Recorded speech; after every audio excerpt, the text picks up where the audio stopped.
아브라함에게 하나님께서는 의로운 삶을 살라고 명령하십니다. 공정한 삶을 살라는 것이죠. 그게 여호와의 길이다, 하나님을 따라서 동행하는 삶이다라고 말씀하십니다. 왜 이런 명령을 하십니까? 세상은 불의한 길이고 세상 사람들이 살아가는 삶의 방식이 이미 공정성을 잃어버렸기 때문에 불공정한, 부정한 방법으로 살아가는 곳이기 때문에 하나님께서 아브라함을 부르셔서 너는 나의 길을 따르라 명령하신 것이죠. 그리고 내만 이 길을 갈 것이 아니라 내 자녀들과 권속들에게 이걸 가르쳐 지키게 하라. 이게 하나님 백성의 본분이다, 하나님 백성의 사명이다, 그렇게 말씀하신 것입니다. 그러나 롯은 아브라함과 헤어졌어요. 그는 하나님의 길을 따르는 것이 버거웠을지 모르죠. 서로 헤어질 때 눈을 들어 내 좋은 곳을 택하라고 했을 때 그는 물이 넉넉하고 살만한 곳, 어쩌면 그 당시에 가장 살기 좋은 곳을 택했을 것입니다. 그래 그는 소돔으로 가서 살게 된 것이죠. 그러나 그 소돔의 삶이 어땠을까요?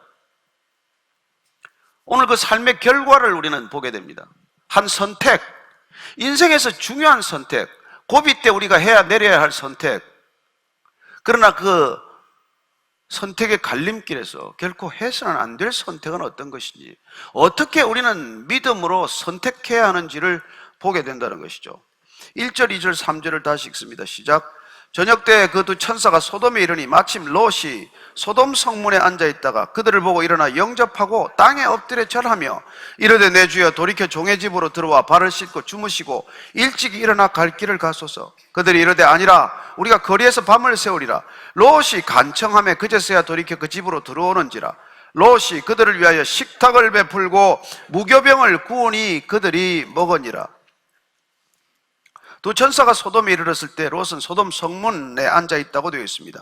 성문에 앉아있다는 표현은 대개 그 마을 가운데 유력자가 되었다, 나름대로 힘 있는 사람이 된 거예요.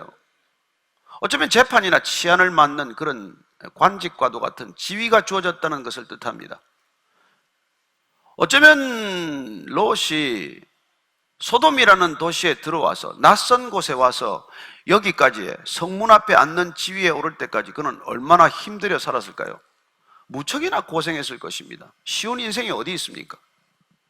믿음을 가지고 산다는 것도 어려운데 그는 믿음을 떠나서 믿음 없는 사람들 틈에 들어와서 살고 있는데 얼마나 그 삶이 팍팍할까요? 그래서 그의 마음 가운데는 어떻게 보면 늘 외로움이나 그런 마음 가운데 슬픔이 가득한 삶이었을 거예요. 처음에는 얼마나 좋았겠습니까? 지긋지긋한 장막의 생활을 청산하고 그렇게 도시가 화려한, 거기 문화도 있고 거기 모든 상점들도 있고 내가 원하는 모든 것들이 있는 화려한 도시의 삶을 선택했지만 그 삶이 내게 어떤 것을 앗아갈지는 미처 생각하지 못했겠죠. 그는 어쩌면 소돔에 와서 힘겨운 끝에서 안정된 삶을 찾았을지 몰라도 그의 마음 가운데는 넌 외로움이나 헛헛함이 있었다는 것을 알 수 있습니다. 어떻게 알 수 있을까요? 이렇게 낯선 사람이 왔는데 이렇게 반갑게 지금 맞아들이는 것이요, 땅에 엎드려 절하는 모습을 보면 아브라함이 이들을 맞았던 태도와 큰 차이가 없어 보입니다. 그리고는 집으로 간청을 해서 집에 초청을 해요. 이 천사들은 지금 이 소돔에 임무가 있어서 온 거예요. 이 소돔이 멸망받기에 더 이상 미룰 수 없는 곳이 되었는지 아닌지를 확인하러 온 사람들입니다. 근데 이 사람들을 기어이 집으로 불러들여요. 그리고는 그들에게 식탁을 베풀었다고 되어 있습니다. 식탁의 메뉴를 한번 보십시다. 무교병밖에 안 보이네. 저는 이 한 절을 보고 그런 생각을 했어요. 아브라함은 어땠습니까? 아브라함은 장막집에 살지만은 이 두 천사와 일행이 왔을 때 그는 너무나 기쁜 태도로 양을 잡지 않고 가장 살찐 송아지를 잡았습니다. 아내에게 세서 엄청난 양의 무교병을 구우라고 말합니다. 너무나 풍성한 대접을 하는 걸 보게 돼요. 너무나 환대하는 모습이 그려집니다. 그러나 아브라함이 손님을 맞는 태도와 롯이 손님을 맞는 태도 차이에 어떤 이런 차이가 있을까요? 단순하게 비교를 하면은 한쪽은 농촌의 방식, 하나는 도시의 방식이랄까요. 둘 다 반갑게 맞는 것 같지만, 환대를 하는 것 같지만 묘한 차이가 느껴집니다. 롯은 반갑게 손님을 초대했지만 내가 이 사람을 어디까지 대접해야 되는지 어떤 선을 긋고 있는 것을 보게 됩니다. 양은 안 돼. 송아지는 물론이고 그냥 무교병 정도면 좋게, 그런 태도를 느끼게 되는 것이죠. 왜 이런 차이가 날까요? 롯도 지금 어느 정도 안정된 생활이고, 그리고 중동 지방에 양이 뭐 몇 마리 없는, 안 키우는 사람은 없어요. 이게 여러분, 롯이 소돔을 택한 삶의 방식이라는 것입니다. 우린 다 소돔과 같은 도시에 살아요. 우린 옆집에 누가 사는지 잘 모릅니다. 우린 손님을 집으로 잘 초대하지 않습니다. 우리가 선택할 때 유심히 살피지 않고 넘어가는 것은 이 선택이 가져다 줄 유익함을 따지는 것이지, 우리가 치러야 할 대가, 잃어버리게 될 것들을 곰곰이 살피지 않는다는 것이죠. 우리가 도시의 삶을 선택하는 이상 우리가 시골이나 농촌에서 가지는 삶의 여유로움이나 관계의 친밀함이나 그런 성품의 풍성함을 자연스럽게 잃게 된다는 것을 우리는 미처 모릅니다. 그래, 우리는 열심히 살지만 도시에 적응하기 위해서 치열한 경쟁 가운데서 살벌한 세상 속에서 최선을 다해 살지만 우리는 날마다 소진되어 가고 잃어가고 있는 것이 무엇인지를 잘 모른다는 것이죠. 누가 깍쟁이가 되고 싶겠습니까? 그러나 이 도시의 삶은 믿을 수 없는 이웃이라는 것을 알게 되고, 때로는 사람이 가장 위험한 존재라는 것을 알게 되고, 믿었던 도끼의 발등을 여러 번 찍히게 되고, 그래야 우리는 점점 이 삶의 공간 속에서 마음을 닫게 된다는 것이죠. 아브라함은 손님을 접대할 때 마음이 활짝 열려 있는 것을 보게 됩니다. 그냥 기뻐서 어쩔 줄을 모르는 모습을 보게 됩니다. 여러분, 이런 환대를 받으면, 이런 대접을 받으면 손님만 대접을 받는 것이 아니라 대접하는 사람에게도 치유가 일어납니다. 회복이 일어납니다. 대접받는 사람들에게는 새로운 삶의 놀라운 능력이 생기게 됩니다. 이게 우리가 삶의 방식을 바꾼 데서 일어나는 결과요, 차이라는 것입니다. 다 우리는 서울에도 살죠. 도시에 살죠. 그러나 어쩌면 이 세대들 가운데서는 그런 여유로운 삶 자체를 경험해보지 못한 세대가 대다수가 되고 말았습니다. 얼마나 많은 것을 잃어버렸는지 한 번도 생각해보지 않은 것이죠. 롯을 보면은 오늘 어느 정도의 선을 딱 그어놓고 사람을 대접하는 것이죠. 선교지에 가끔 갑니다. 선교지에 가면 원주민들과 식사할 기회가 있습니다만은 정말 뭐 없어요. 아무것도 없죠. 그러나 그들은 그냥 부산하게 준비를 합니다. 마치 아브라함이 준비하듯 그렇게 열심히 준비를 해서 정작 가져와 봐야 몇 개 되지도 않지만 우리의 손이 갈 만한 입맛에 맞는 음식은 없습니다. 그러나 그들이 음식을 만드는 그 태도, 사람을 대접하고자 하는 그 마음의 중심, 이런 것들을 보면은 그 마음에서 모든 게 묻어나요. 음식으로 풍성해지는 것이 아니라 음식을 대접하는 이미 그 마음으로 우리는 풍성함을 경험하는 것이고, 놀라운 사랑을 느끼게 되고 그 사랑에 젖는 우리 자신을 보게 되는 것이죠.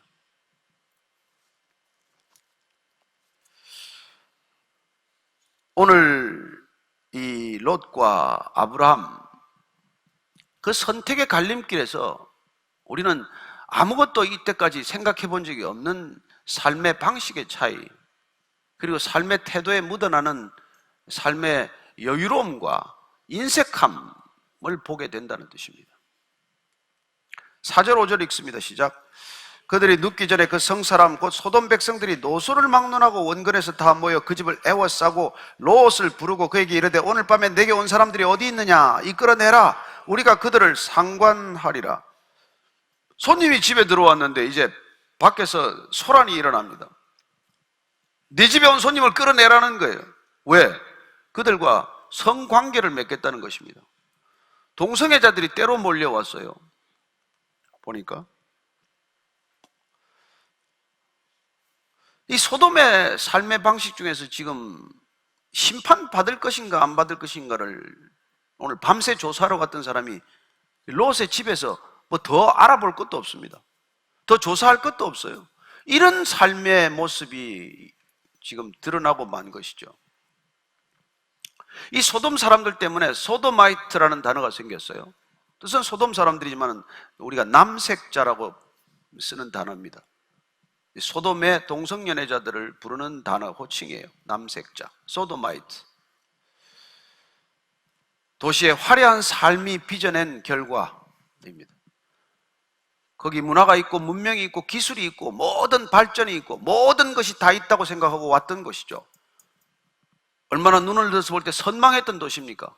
즐비한 상점에 없는 것이 없고 내 원하는 모든 것이 있는 그곳에 이런 그늘진 구석이 있다는 걸 알고 왔겠습니까? 이런 일을 겪을 것이라고 상상이나 했겠습니까?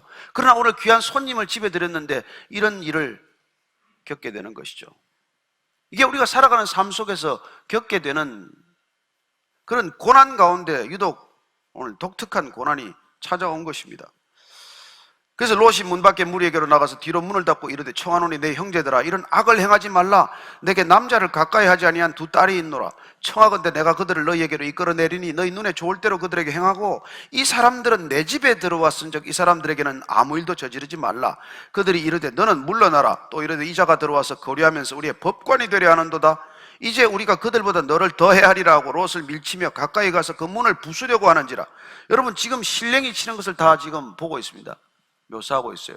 근데 깜짝 놀라게도 이 사람들에게 나가서 지금 설득을 하고 있는 게 뭐예요?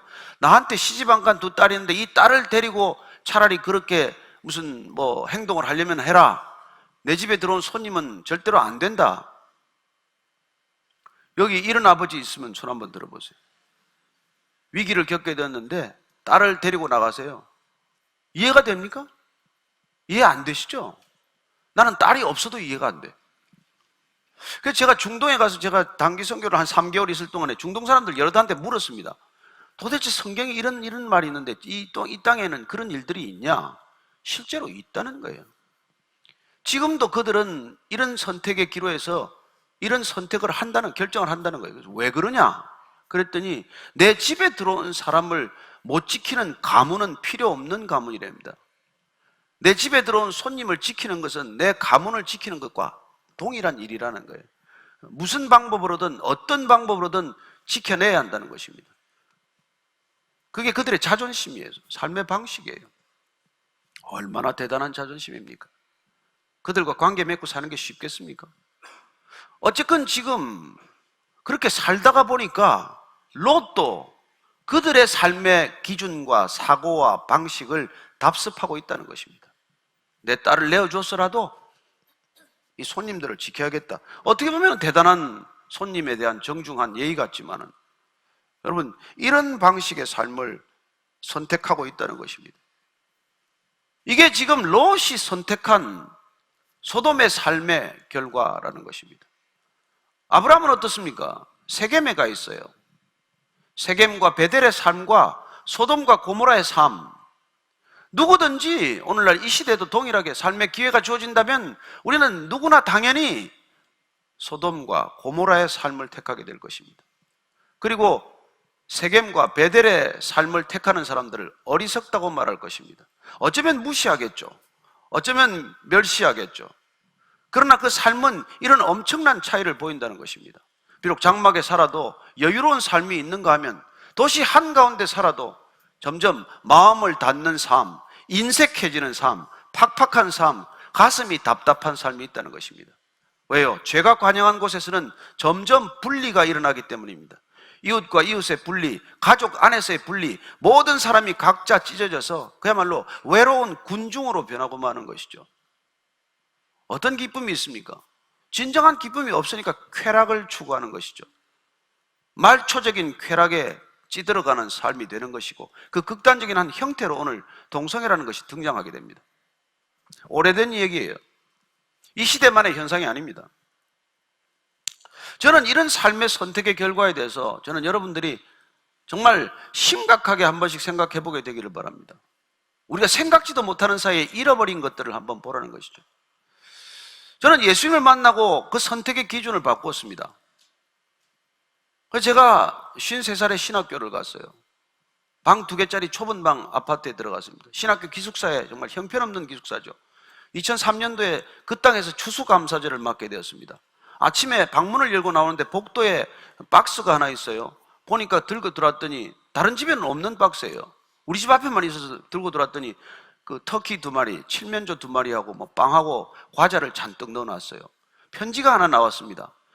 그 보니까 기숙사에 그런 전통이 있어요. 가장 가난한 집에 하나 선택을 해서 박스를 하나씩 주는 관례가 있는데, 그들끼리 의논한 결과 보니까 애가 고등학교, 중학교 다니는데 먹을 것도 없는 것 같고 가장 가난해 보여가지고 그 사람들이 처음 조금씩 한 1불씩 2불씩 출연을 해서 박스를 만들어 준 거예요. 속으로 제가 얼마나 감사하지만 웃었는지 모릅니다. 왜냐하면 제가 그들이 잘 가는 은행을 아는데 그 은행 지점에 가서 그들이 현금 인출한 조각들을 이렇게 주워서 보면은 잔고가 30불, 70불 그래요. 많은 사람이 200불, 300불 그렇습니다. 한국 학생들은 몇천 불씩 있어요. 근데 그들은 아무것도 없는 신학생인데 누군가를 도와야 한다는 생각을 하고 사는 사람들이고, 이 땅에는 수많은 것들을 가져도 돕지 못하는 삶을 살고 있습니다. 저는 어제와 그제 이틀 동안 잠실 올림픽홀에서 컴패션 집회를 인도하게 되었는데, 어쨌건 정말 제가 그런 얘기를 계속해서 했습니다. 저는 여러분들이 교회 11조를 못하는 한이 있더라도 아이들을 도우십시오. 이 교회가 헌금을 못해서 문을 닫더라도 그런데 돈을 좀 쓰십시오. 그런 얘기를 드렸습니다. 그리고 한국 교회는 더 이상 축복을 요구해서는 안 됩니다. 이미 넘치게 부어주셨기 때문에 복을 간수하지 못한 채 다 복이 썩고 있는 중입니다. 무슨 복을 더 원합니까? 우리가 복인데, 우리가 복이 되어 흩어지지 않는데 무슨 복을 더 달라는 겁니까? 여러분, 우리가 아브라함의 삶의 방식을 택한다는 것은 더 이상 목마르지 않은 삶이에요. 내 잔이 넘친다는 고백을 하는 삶입니다. My cup overflows. 뭘 더 목마르다고, 뭘 더 날마다 구하는 삶이 되겠어요? 그러나 우리가 롯의 삶의 방식을 택하면 믿음을 가졌다고 하지만 늘 아슬아슬한 삶이에요. 결정적인 선택의 과정에서는 양다리를 걸칩니다. 여기 가면 저기가 그립고 저기 가면 여기가 그립고 어느 한쪽에도 마음을 정하지 못하는 삶을 사는 것이죠. 안타까운 일입니다. 저는 여러분들이 믿음을 결정할 때 확실히 믿음을 결정할 수 있게 바랍니다. 그때 진정한 감사가 있는 거예요. 참 믿음은 우리에게 감사를 가져다 줍니다. 대담한 결정, 대담한 선택이지만 그 선택은 결코 후회하지 않습니다. 저는 여러분들이 그런 선택을 할 때 망설이지 않게 되기를 바랍니다. 선택하고 나서 돌아보지 않게 되기를 바랍니다.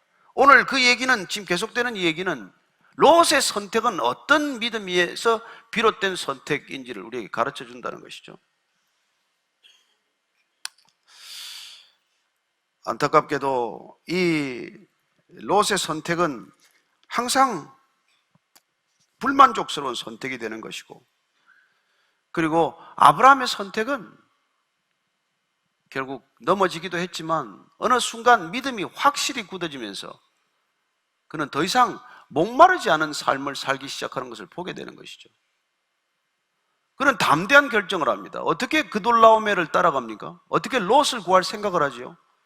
그리고 그가 얻었던 노획물들을 어떻게 하나도 남기지 않고 다 줘버릴 수가 있죠? 부족하지 않기 때문에 그런 결정을 내리는 것이죠. 그래서 고린도후서를 찾아보면 이런 말씀이 있습니다. 고린도후서 한번 찾아볼게요. 6장 8절 이하를 읽습니다. 8절의 하반절, 우리는 속이는 자 같으나 참되고, 여기서부터 한번 읽겠습니다. 6장 8절 하반절에서부터 10절까지 시작. 우리는 속이는 자 같으나 참되고 무명한 자 같으나 유명한 자요, 죽은 자 같으나 보라, 우리가 살아있고 징계를 받는 자 같으나 죽임을 당하지 아니하고, 근심하는 자 같으나 항상 기뻐하고, 가난한 자 같으나 많은 사람을 부유하게 하고, 아무것도 없는 자 같으나 모든 것을 가진 자로다. 여러분, 이런 삶을 살고 계십니까? 아무것도 없어도 모든 것을 가진 자처럼 이렇게 여기고 살고 계세요? 여러분, 믿음의 삶이란 이런 삶이라는 것입니다. 그래서 저보다 더 가난한 신학생들이 저를 도우려고 하는 거예요. 그들은 한 번도 찌푸린 얼굴을 본 적이 없습니다. 늘 지나갈 때 웃습니다. 늘 인사합니다. 멀리서 지나가더라도 손을 흔들어요. 그렇습니다. 밝은 얼굴에서부터 믿음이 묻어나요. 손에 있지 않습니다. 지갑에 있지 않아요. 가난해도 손을 펼 수 있는 사람이 있는가 하면 아무리 가져도 손을 펼 수 없는 사람들이 얼마나 많습니까? 우리가 믿음의 삶의 방식을 택한다는 것은 여러분 얼굴이 피는 삶이에요. 그늘이 사라지는 삶입니다. 저는 여러분들이 정말 1년간 열심히 제가 보는데 말씀을 먹은 사람들 보면 얼굴에 광채가 나기 시작해요. 그러나 세상 메시지에 젖어 있는 사람들은 얼굴이 여전히 어둡습니다. 뭐 가진 게 없어서 어둡겠어요? 그렇지 않습니다. 요새 뭐 밥 굶는 사람이 어디 있어요? 그러나 기쁘지 않은 얼굴들이에요. 저는 여러분들의 얼굴이 무슨 꿈에서가 아니라 흘러 넘치는 기쁨이 있기를 축복합니다. 이 담대한 믿음을 선택한 결과예요. 믿음은 용기입니다.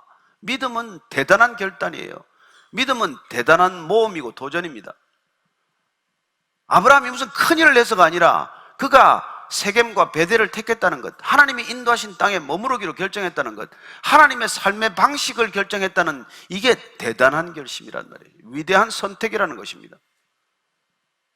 롯이 선택한 것이 한동안 지혜로워 보이고 그가 제대로 선택한 것 같은 그런 우리가 착각을 불러일으키지만 그가 선택한 삶의 방식은 결국 소돔의 멸망을 보는 결과를 초래한다는 것이죠. 자, 10절 11절 읽습니다. 시작. 그 사람들이 손을 내밀어 롯을 집으로 끌어들이고 문을 닫고 문 밖에 무리를 대소를 막론하고 그 눈을 어둡게 하니 그들이 문을 찾느라고 헤매었더라.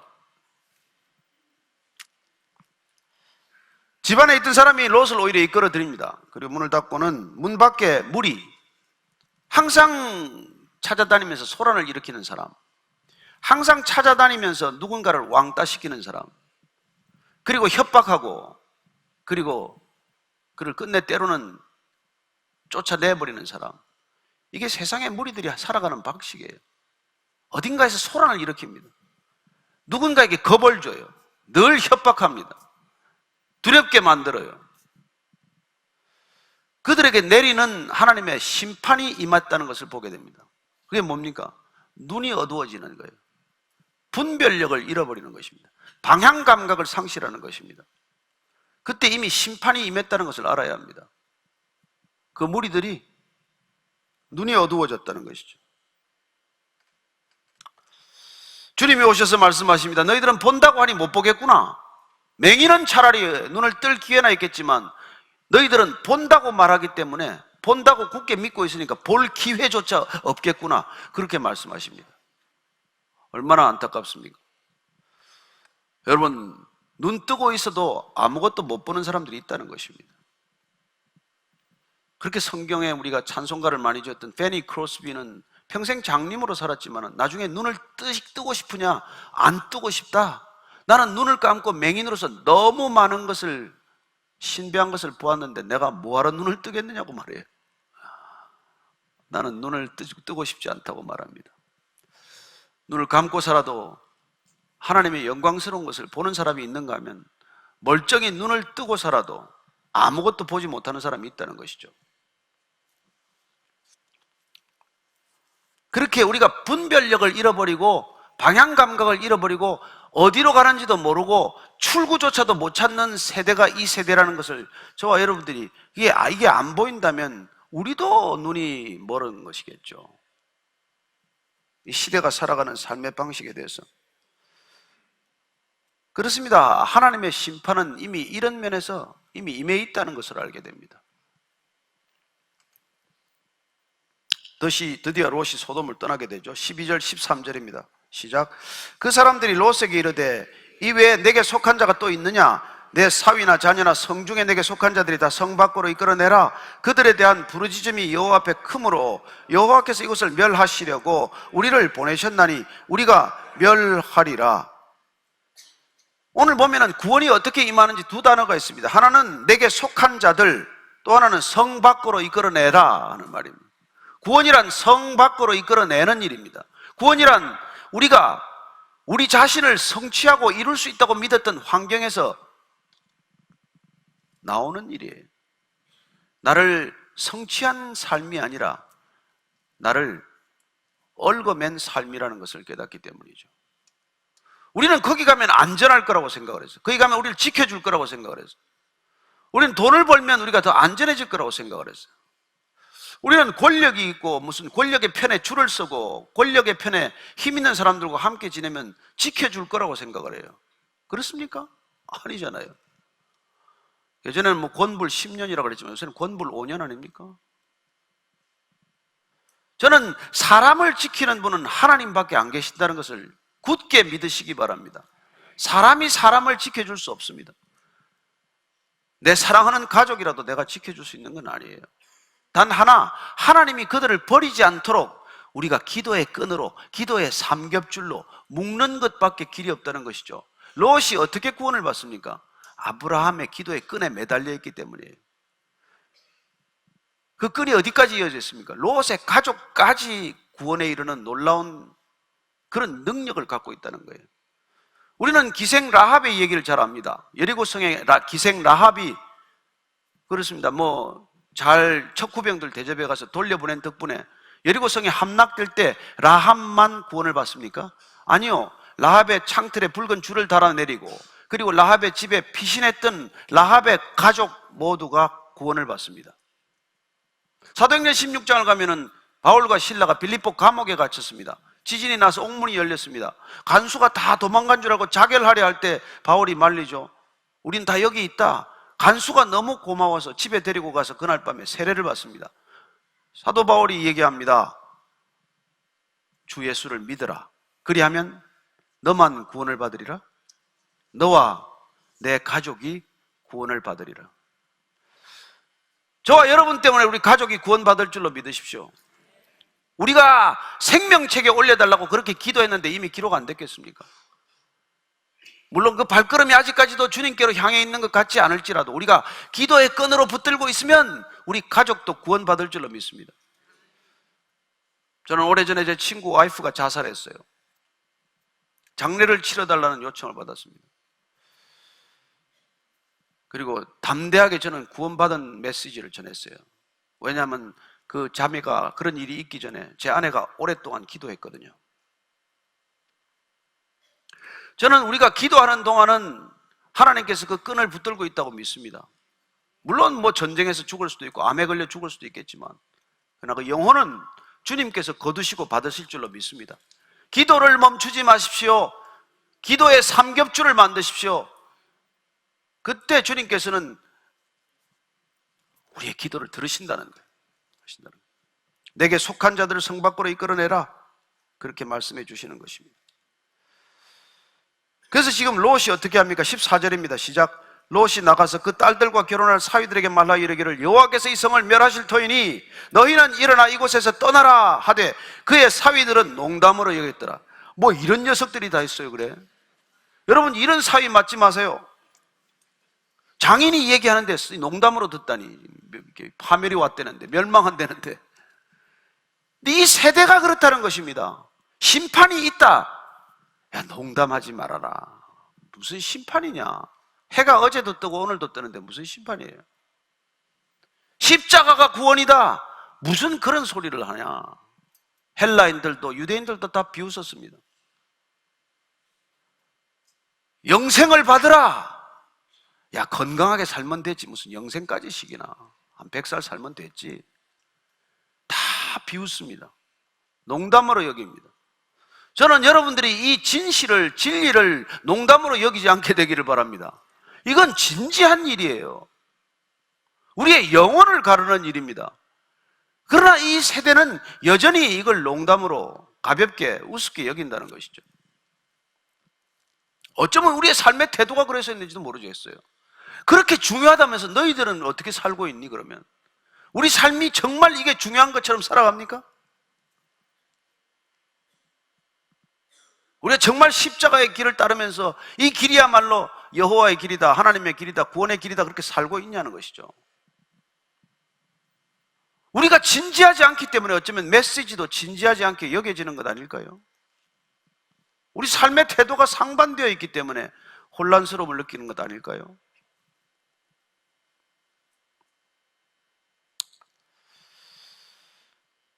그 사위들은 결국은 구원받을 수 있는 환경에서 구원을 택하지 않고 파멸을 선택하는 마지막 선택으로 들어가게 됩니다. 15절 16절입니다. 시작. 동틀 때 천사가 롯을 재촉하여 이르되 일어나 여기 있는 내 아내와 두 딸을 이끌어내라. 이 성의 죄악 중에 함께 멸망할까 하노라. 그러나 롯이 지체하며 그 사람들이 롯의 손과 그 아내의 손과 두 딸의 손을 잡아 인도하여 성 밖에 두니 여호와께서 그에게 자비를 더하심이었더라. 마지막에는 천사가 강권적으로 그 손을 붙들어서 이끌어내는 것입니다. 마지막 최후 통지를 했는데도 불구하고 지체하기 때문에, 롯이 지체하기 때문에 롯의 신앙은 늘 이렇다는 것입니다. 결정적으로 선택해야 할 때 선택하지 말아야 할 것을 선택했고, 그리고 궁극적으로 구원이라는 이게 끈이 주어졌음에도 이걸 붙들고 머뭇머뭇거리는 신앙이라는 것이죠. 안 믿는 건 아니에요.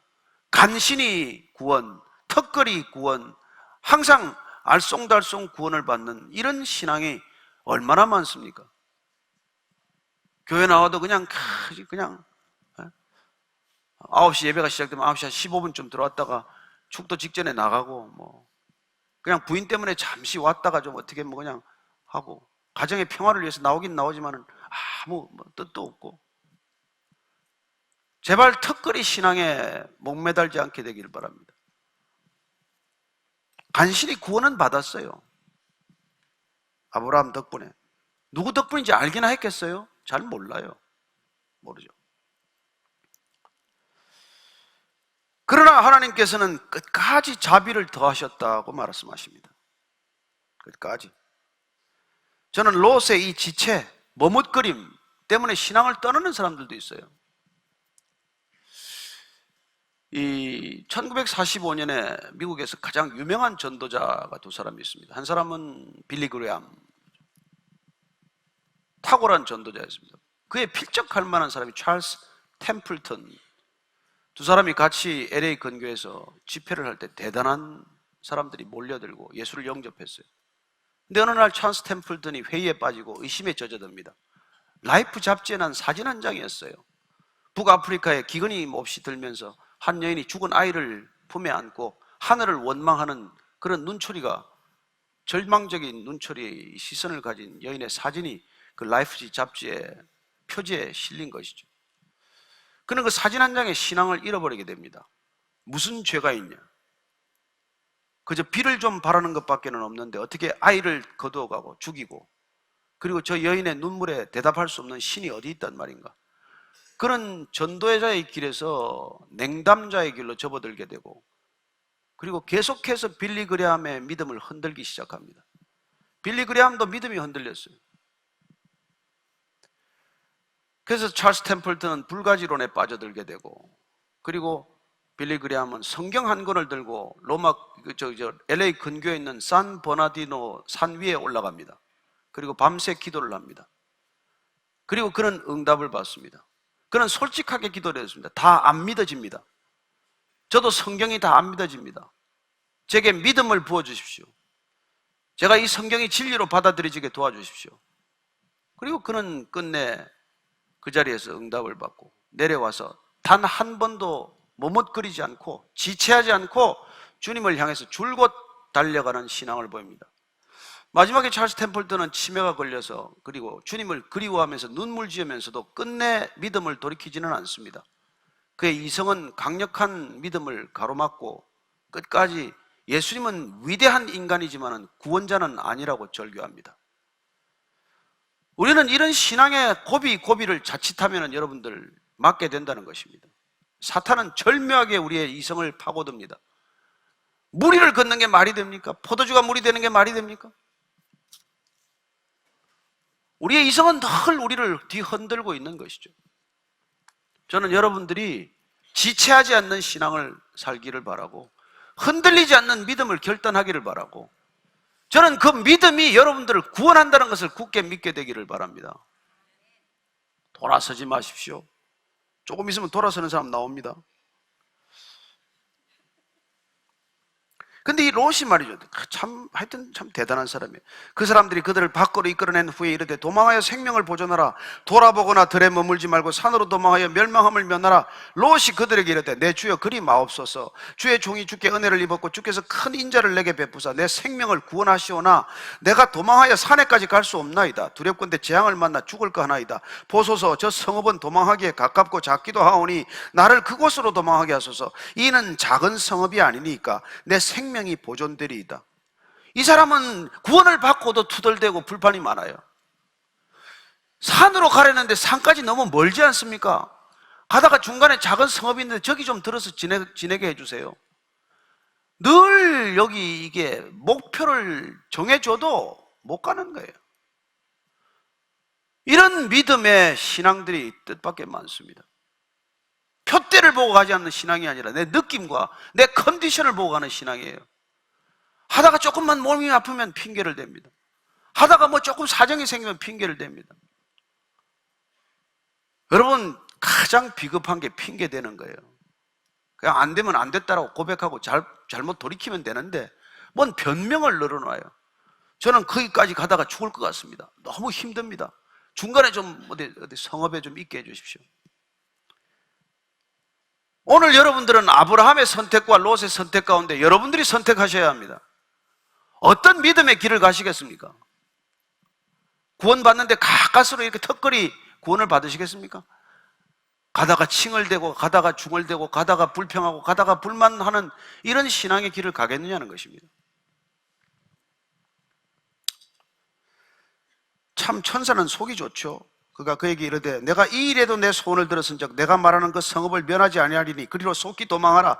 내가 거기 이르기까지는 내가 아무 일도 행할 수 없노라 하였더라. 그러므로 그 성읍 이름을 소알이라 불렀더라. 소알은 작은 성읍이에요. 근데 중요한 것은 내가 빨리 나가야 심판을 지금 행할 텐데 네가 거기 머물러 있으면 지금 유황불도 못 내리고 복잡하니까 좀 빨리 나와라. 저는 우리가 정말 가족들의 이름을 놓고 부르고 우리가 여기 버티고 있으면 심판이 임하지 않는다는 것을 믿습니다. 여러분, 이 군이 하나는 이 나라를 지키지 않습니다.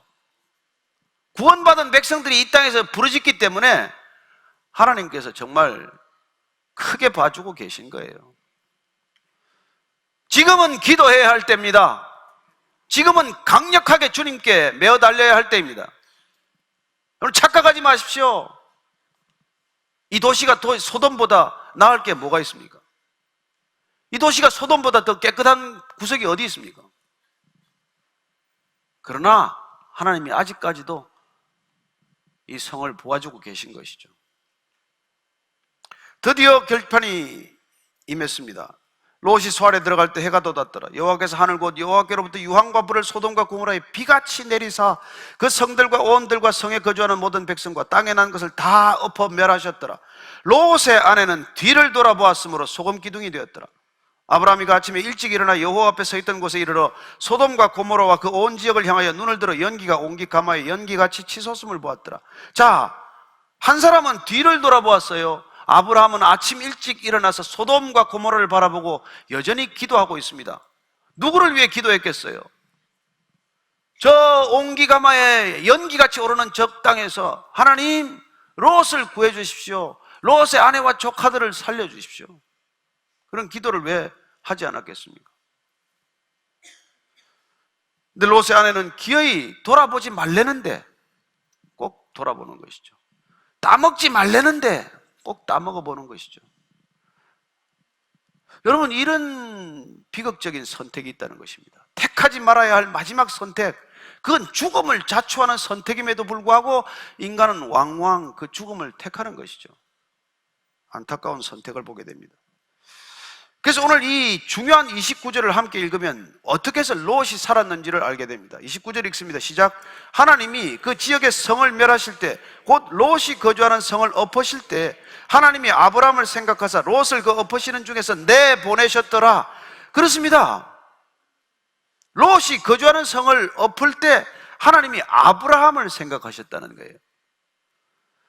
하나님께서 저와 여러분을 기억하실 수 있게 되기를 바랍니다. 심판날에 우리의 기도를 기억하시고 우리의 간절한 부르짖음을 기억하셔서 단 몇 사람이라도 더 구원하실 것을 믿습니다.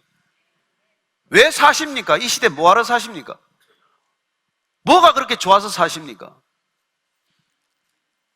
저는 우리가 이 땅에서 몇 사람이라도 더 구원할 사람이 있기 때문에 산다고 믿습니다.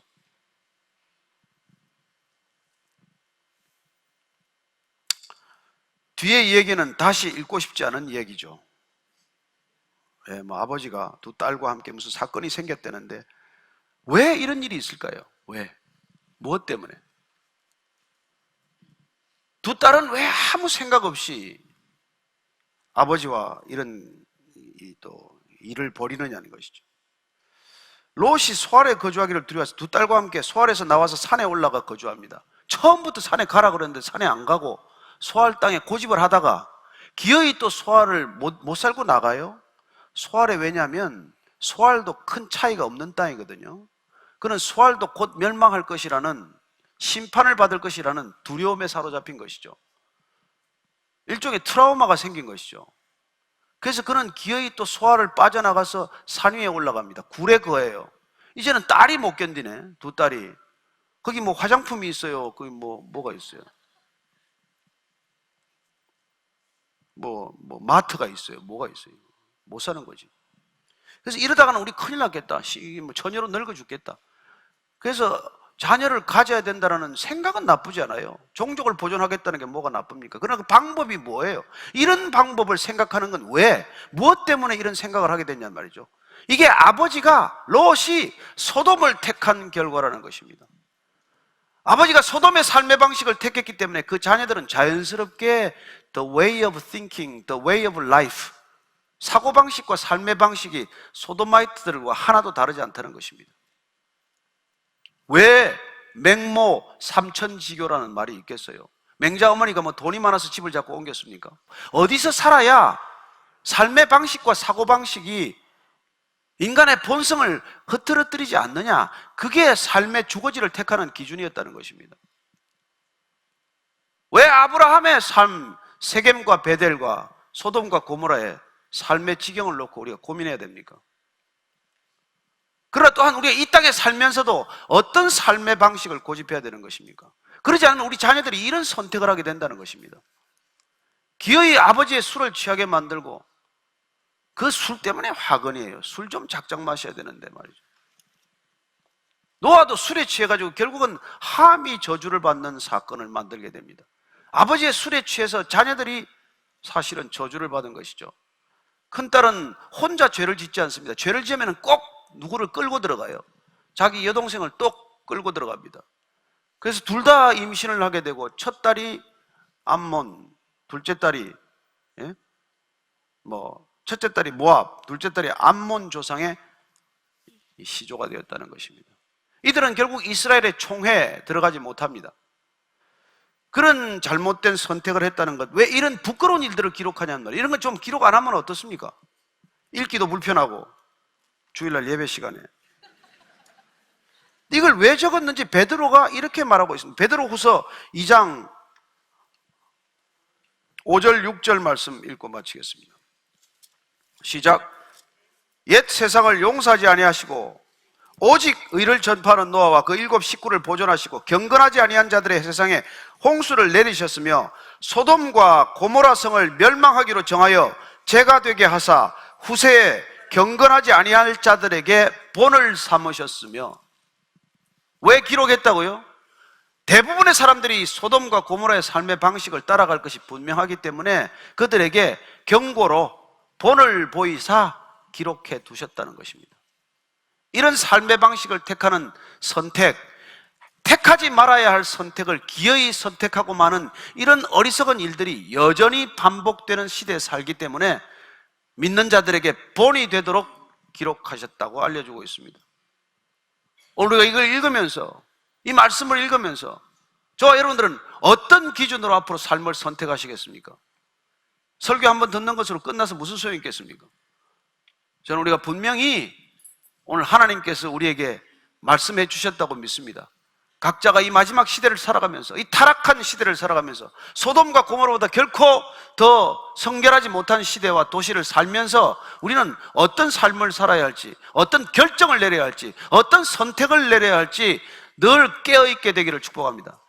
오늘 기도할 때 하나님, 제가 바른 선택하게 해주십시오. 비록 손해보는 결정이라도, 지금은 까마득히 손해보는 것 같지만 그러나 영혼을 택하게 하시고 하나님을 택하게 하시고 하나님의 길을 선택하게 해 주옵소서. 한 목소리로 같이 기도하겠습니다. 하나님 아버지, 어리석어 보이는 선택이었습니다. 손해보는 것 같았습니다. 그러나 하나님께서는 아브라함을 통해서 정말 말씀 그대로, 약속 그대로 너는 큰 민족을 이룰 것이다, 너는 이름이 만방에 알려질 것이다, 너는 복이다, 너는 더 이상 복에 목마르지 않을 것이다. 주님, 그 아브라함의 길을 우리에게 보여주셨고, 소알 들판에 물이 넉넉한 것 같고 모든 것이 있고 화려한 것 같지만 소돔과 고모라를 택했던 롯의 삶, 롯의 아내의 죽음, 롯의 딸들의 탈선, 주님, 이 모든 것들을 보게 하신 것은 말세를 살아갈 우리에게 경고를 위함이요, 우리에게 가르침을 위한 것이요, 우리에게 바른 기준을 원한 것이라고 말씀해 주셨사오니, 주님, 어렵더라도 하나님의 선택을 하게 하시고 힘들더라도 하나님의 선택을 하게 하시고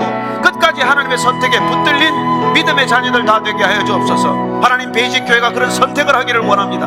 하나님이 내려주시는 결정, 하나님이 우리에게 요구하시는 결정, 비록 감당하기 어렵고 힘들고 피하고 싶고, 주님께서 마치 겟세마네 동산에서 땀이 피가 되도록 결정하셨지만 그러나 끝내 내 뜻을 꺾고 아버지의 뜻을 순종했던 것처럼 오늘도 이 시대를 살아가면서 동일하게 내 뜻을 꺾고 내 감정, 내 느낌, 내 판단, 내 경험을 내려놓고 아버지의 판단, 아버지의 말씀을 순종하기로 결정한 그런 선택과 결정을 내리게 하여 주옵소서.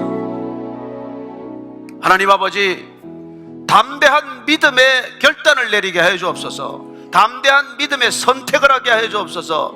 용기 있는 결단을 내리게 하여 주옵소서. 하나님의 길을 따르게 하여 주옵소서. 세상의 길을 따르지 않게 하여 주옵소서. 구원받은 백성답게 살게 하여 주옵소서. 예수님 이름으로 기도합니다. 아멘.